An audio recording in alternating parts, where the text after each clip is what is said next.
Let's have a look how to solve these exponential equations when they look like this. The first thing to notice about this equation is it looks uncannily like a quadratic, and in fact it is a quadratic just dressed up in a different form. If we think of e to the x as representing some other value, let's say a, choosing a different letter to x, then we've got to think, well, what would e to the 2x mean? Thinking of our laws of indices, we know that e to the 2 times x could also be written as e to the x squared, as we know from our laws of indices that we multiply the powers. Okay, so now that we're considering that,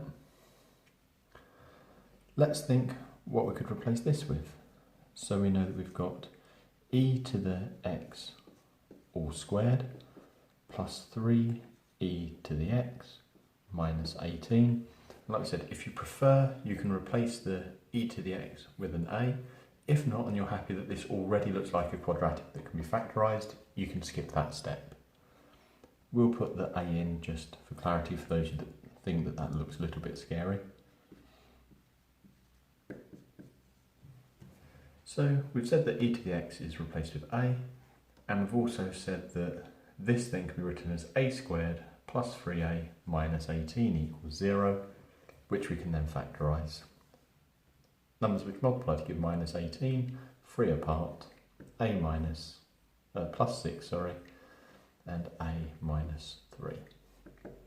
So that tells us that a was equal to minus 6 or 3, but we must remember that actually we want to solve for x, so we know that e to the x is either equal to minus 6 or 3.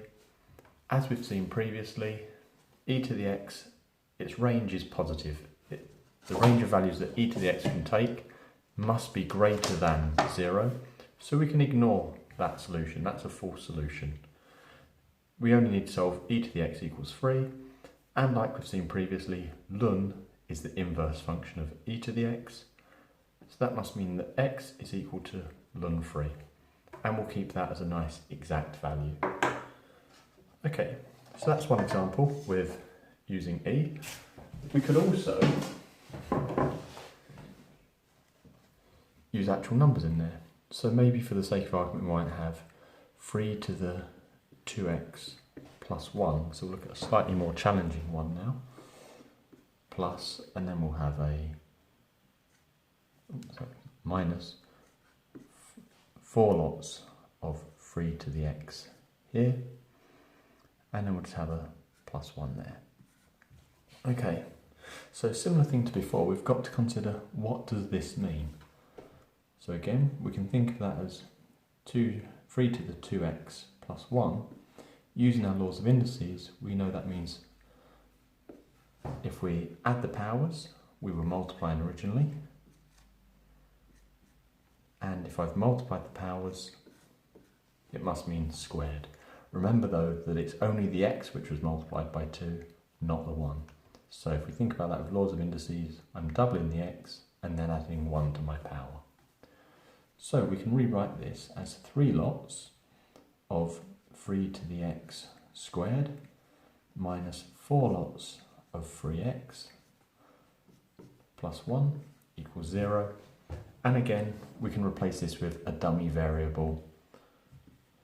Let a equal 3 to the x, just to make it look a little bit nicer.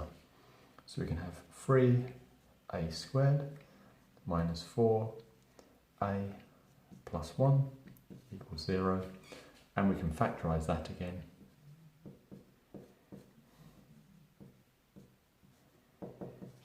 So that tells us that a is equal to 1 or 1/3, which tells us that 3 to the x is either equal to 1 or 1/3.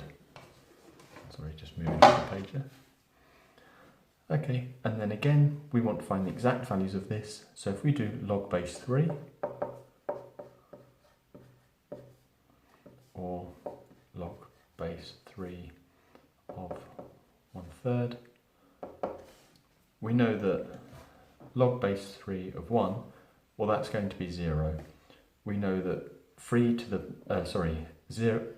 power of 0 will be 1, and therefore log base 3 of 1 must be 0. Similarly, when you think what power of 3 gives us a third, because that's what this is saying, what power of 3 gives us a third, that will be minus 1. So we know that this equation is satisfied if x is equal to 0 or minus 1. And we're done.